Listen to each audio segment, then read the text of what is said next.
Hello दोस्तों, कहानी संग्रह चैनल में आपका स्वागत है। आज हम पढ़ेंगे पूर्णिमा व्रत की कथा। एक बार द्वापर युग में यशोदा जी ने कृष्ण से कहा, हे कृष्ण, आप सारे जगत के पालनहार और संहारक हैं। आज मुझे ऐसा व्रत बताएं जिसके पालन से स्त्रियों को मृत्यु लोक में विधवा होने का भय नहीं रहता। ऐसा माना जाता है कि यह व्रत सभी की मनोकामनाएं पूरी करता है। श्री कृष्ण कहते हैं, हे माते, बहुत सुंदर प्रश्न किया है आपने। मैं आपको उसी व्रत को विस्तार से बताता हूँ। सौभाग्य प्राप्ति के लिए स्त्रियों को पूरे 32 मास का व्रत करना चाहिए। इस व्रत को रखने से महिलाओं को सौभाग्य और धन की प्राप्ति होती है। यह व्रत अक्षय सौभाग्य प्रदान करने और भगवान शिव के प्रति मनुष्य की भक्ति को बढ़ाता है। यशोदा जी कहने लगी, हे कृष्ण, मृत्यु लोक में सर्वप्रथम किसने यह व्रत किया था? इस विषय में मुझे विस्तार पूर्वक बताओ। श्री कृष्ण जी कहने लगे कि इस पृथ्वी पर नाना प्रकार के रत्नों से परिपूर्ण कटिका नाम का एक नगर था, जिसका पालन पोषण एक बड़े प्रसिद्ध राजा चंद्रहास ने किया था। धनेश्वर नाम का एक ब्राह्मण था और उसकी पत्नी बहुत रूपवती थी। दोनों उस नगर में बड़े प्रेम से रहते थे। घर में धन धान्य आदि की कभी कमी नहीं रहती थी। उसे बड़ा दुख था कि उसकी कोई संतान नहीं थी। वह इस दुख से बहुत दुखी रहता था। एक बार उस नगर में एक महान तपस्वी योगी आए। उस ब्राह्मण के घर को छोड़कर अन्य सभी घरों से भिक्षा लाकर वह योगी भोजन करता था। उसने रूपवती से भिक्षा नहीं ली। एक दिन वह योगी रूपवती से भिक्षा लेने के स्थान पर गंगा तट पर आकर प्रेम पूर्वक भिक्षा ग्रहण कर रहा था कि धनेश्वर ने किसी तरह योगी के यह सारे कार्यों को देख लिया।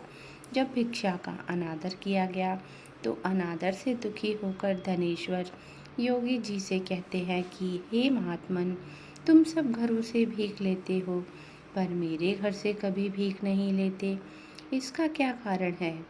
योगी ने कहा कि निसंतान गृहस्थ की भिक्षा अपवित्र के भोजन के समान होती है, और जो खुद अशुद्ध का भोजन करता है वह भी अशुद्ध हो जाता है।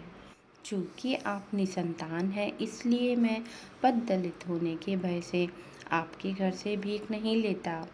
यह सुनकर धनेश्वर मन में बहुत दुखी हुए और हाथ जोड़कर योगी के चरणों में गिर पड़े और भाव विभोर होकर कहने लगे, हे महाराज, यदि ऐसा है तो आप मुझे पुत्र प्राप्ति का उपाय बताएं। आप सर्वज्ञ हैं, मुझे ऐसा आशीर्वाद दें। मेरे घर में धन धान की कोई कमी नहीं है, परंतु पुत्र न होने के कारण मैं बहुत दुखी हूँ। तुम मेरे इस दुख को हर लो, तुम समर्थ हो। यह सुनकर योगी कहने लगे, हे ब्राह्मण, तुम चंडी की पूजा करो। घर आकर उसने अपनी पत्नी को सारा वृतांत सुनाया और तपस्या के लिए वन में चला गया। वन में जाकर उन्होंने चंडी की पूजा की और व्रत किया। 16वें दिन चंडी ने उन्हें स्वप्न में दर्शन देकर कहा, हे धनेश्वर, आपको एक पुत्र होगा, लेकिन वह 16 वर्ष की आयु में मर जाएगा। यदि तुम स्त्री पुरुष दोनों पूरे 32 मास का व्रत करो तो तुम्हारी आयु लंबी होगी। जितना हो सके आटे का दीपक बनाकर भगवान शिव की पूजा करें, लेकिन पूर्णिमा के दिन 32 दीपक जलाना चाहिए। प्रातःकाल इस स्थान के पास आपको एक आम का पेड़ दिखाई देगा, उस पर चढ़ जाइए, एक फल तोड़ लीजिए और जल्दी ही अपने घर जाकर अपनी पत्नी को सारी बात कह सुनाइए। ऋतु स्नान के बाद स्वच्छ होकर श्री शंकर जी का ध्यान करते हुए वह फल खाएगी, तब भगवान शंकर की कृपा से वह गर्भवती होगी। प्रातःकाल जब वह ब्राह्मण उठा तो उसने उस स्थान के पास एक आम का पेड़ देखा, जिसमें एक बहुत ही सुंदर आम का फल लगा हुआ था। उस ब्राह्मण ने उस आम के पेड़ पर चढ़कर उस फल को तोड़ने की कोशिश की, लेकिन कई बार कोशिश करने के बाद भी वह पेड़ पर नहीं चढ़ पाया।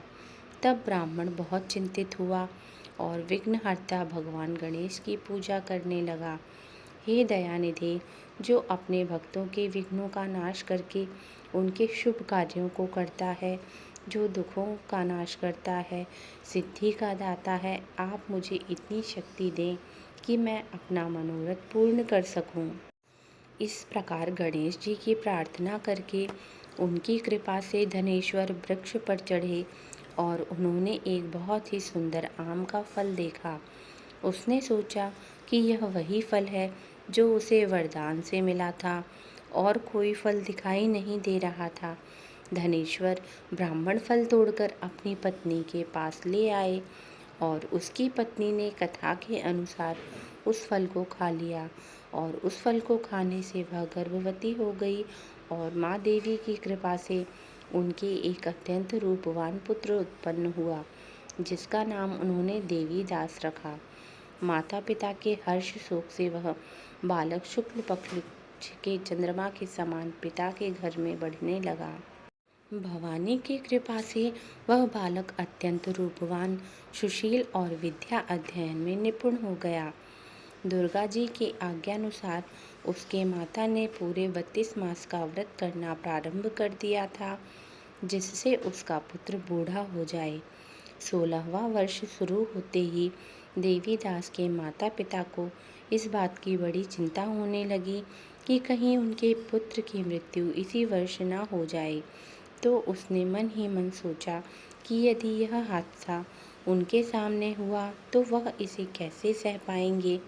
अस्तु, तब उन्होंने देवदास के मामा को बुलाया और अपनी इच्छा प्रस्तुत करते हुए कहा कि देवीदास 1 वर्ष के लिए काशी जाकर अध्ययन करे और उस समय के दौरान उसे अकेला ना छोड़ा जाए। तो तुम साथ में जाओ और 1 साल बाद वापस ले आओ। माता पिता ने सारी व्यवस्था करके देवीदास को घोड़े पर बिठाकर काशी चलने को कहा और मामा को भी साथ चलने को कहा, पर यह बात मामा या किसी और को नहीं बताई। धनेश्वर और उसकी पत्नी ने दुर्गा देवी की पूजा शुरू कर दी और अपने बेटे को शुभकामनाओं और लंबी उम्र के लिए पूरे महीने उपवास किया। इस प्रकार 32 मास का व्रत पूरा हुआ। कुछ समय बाद एक दिन मामा भांजा दोनों रास्ते में रात बिताने के लिए एक गांव में ठहरे हुए थे। उस दिन एक ब्राह्मण की अत्यंत सुंदर, सुशील, विदुषी और गुणवती कन्या का विवाह होने जा रहा था। उस गांव में उस जगह देवीदास और उसके मामा भी उसी जगह धर्मशाला में ठहरे हुए थे जहां दूल्हा और उसकी बारात ठहरे हुए थे। संयोगवश कन्या को तेल आदि चढ़ाकर मंडप आदि की क्रिया की गई तो विवाह के समय वर धनुर्धर हो गया। अस्तु, वर के पिता ने अपने संबंधियों से विचार विमर्श करके यह निश्चय किया कि यह देवीदास मेरे पुत्र के समान रूपवान है, मुझे इसके साथ विवाह करा लेना चाहिए और इसके बाद में विवाह के अन्य कार्य मेरे पुत्र के साथ किए जाएंगे। ऐसा विचार कर वह देवीदास के मामा के पास गया और कहा कि तुम अपने भतीजे को कुछ समय के लिए हमें दे दो ताकि विवाह की सारी रस्में सुचारू रूप से संपन्न हो सकें।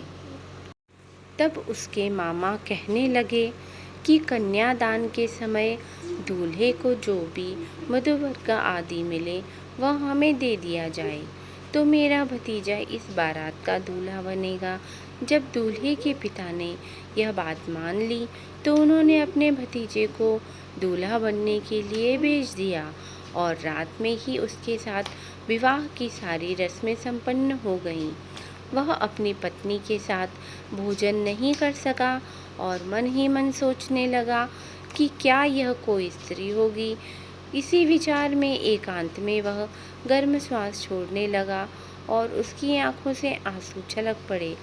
फिर दुल्हन ने पूछा, क्या बात है, तुम इतने दुखी क्यों हो रहे हो?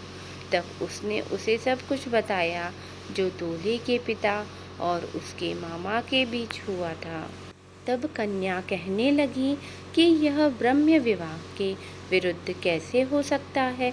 मैंने तुम्हें देव, ब्राह्मण और अग्नि के सामने अपना पति बनाया है, इसलिए तुम मेरे पति हो। मैं तुम्हारी पत्नी बनूंगी, कभी किसी और की नहीं। तब देवीदास ने कहा, ऐसा मत करो, क्योंकि मैं बहुत छोटा हूँ। मेरे बाद तुम्हारी क्या गति होगी, इन बातों पर अच्छी तरह विचार करो। पर वह मन ही मन दृढ़ थी, बोली कि तेरी जैसी गति होगी वही मेरी गति होगी। हे भगवान, तुम उठो और खाओ, तुम्हें भूख लगी होगी।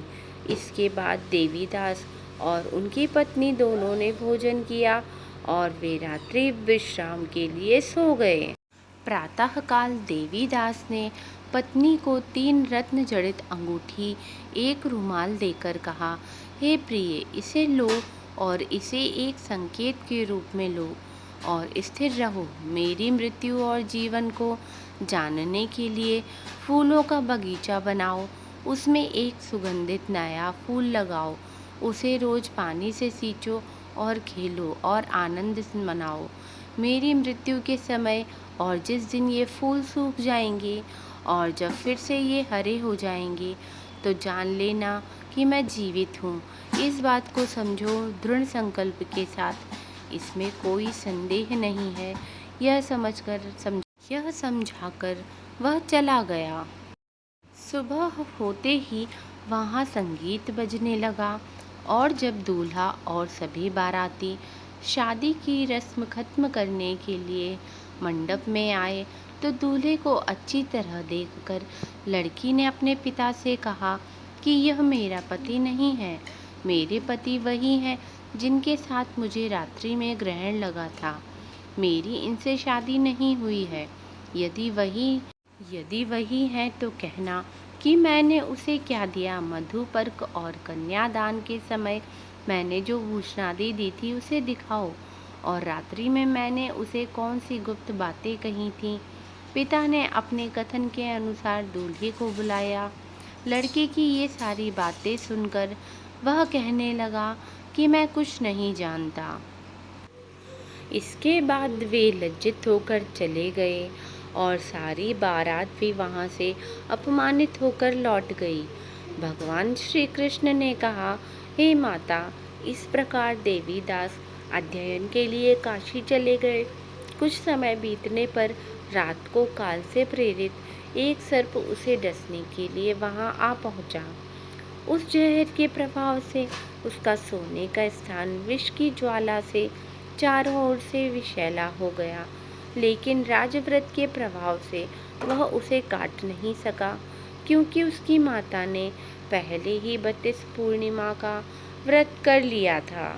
इसके बाद दोपहर में स्वयं काल वहां आया और अपनी आत्मा को अपने शरीर से निकालने का प्रयास किया, जिससे वह मूर्छित होकर पृथ्वी पर गिर पड़ा। भगवान की कृपा से श्री शंकर जी और पार्वती जी सहित वहां पधारे। उन्हें मूर्छित अवस्था में देखकर पार्वती जी ने भगवान शंकर से प्रार्थना की कि हे महाराज, इस बालक की माँ ने सबसे पहले 32 पूर्णिमा का व्रत किया है। देव, जिसके प्रभाव से आप उसे अपना जीवन देते हैं। भवानी के कहने पर भक्तवत्सल भगवान श्री शिव जी ने उन्हें अपना जीवन दान दे दिया। इस व्रत के प्रभाव से काल को भी पीछे हटना ही पड़ा और इसकी वजह से देवीदास स्वस्थ होकर बैठ गया। दूसरी ओर उनकी पत्नी ने अपने समय की प्रतीक्षा करती थी। जब उसने देखा कि उस फूलों के बगीचे में पत्ते और फूल नहीं हैं, तो वह बहुत हैरान हुई, और जब ऐसे ही हरी हो गई तो उसे पता चला कि वह जीवित है। यह देखकर वह बड़े प्रसन्न मन से पिता से कहने लगी कि पिताजी, मेरे पति जीवित हैं, तुम उन्हें खोजो। जब 16वां वर्ष बीत गया तो देवीदास भी अपने मामा के साथ काशी छोड़कर चले गए। इधर उसका ससुर उसे ढूंढने के लिए घर से निकलने ही वाला था कि उसके मामा और भतीजा दोनों वहां आ गए। उसे आता देख उसके ससुर बड़े मज़े से उसे अपने घर ले गए। उस समय नगर के निवासी भी वहाँ एकत्रित हो गए और सबने निश्चय किया कि इस लड़की का विवाह अवश्य ही इस लड़के के साथ हुआ है। लड़की ने जब उस लड़के को देखा तो उसे पहचान लिया और कहा कि यह वही है जो वारा करके गया था। उसके बाद सब कहने लगे कि अच्छा हुआ जो आ गया। सारे नगरवासी आनंदित हो उठे। कुछ दिनों के बाद देवीदास अपनी पत्नी और मामा के साथ अपने ससुर के घर से ढेर सारे उपहार लेकर अपने घर चला गया। जब वह अपने गांव के पास आया तो बहुत से लोगों ने उसे देख लिया और उसके माता पिता को पहले ही बता दिया कि आपका पुत्र देवीदास अपनी पत्नी और मामा के साथ आ रहा है। ऐसी खबर सुनकर पहले तो उन्हें यकीन नहीं हुआ, लेकिन जब दूसरे लोगों ने भी आकर उनका साथ दिया तो उन्हें बड़ा आश्चर्य हुआ।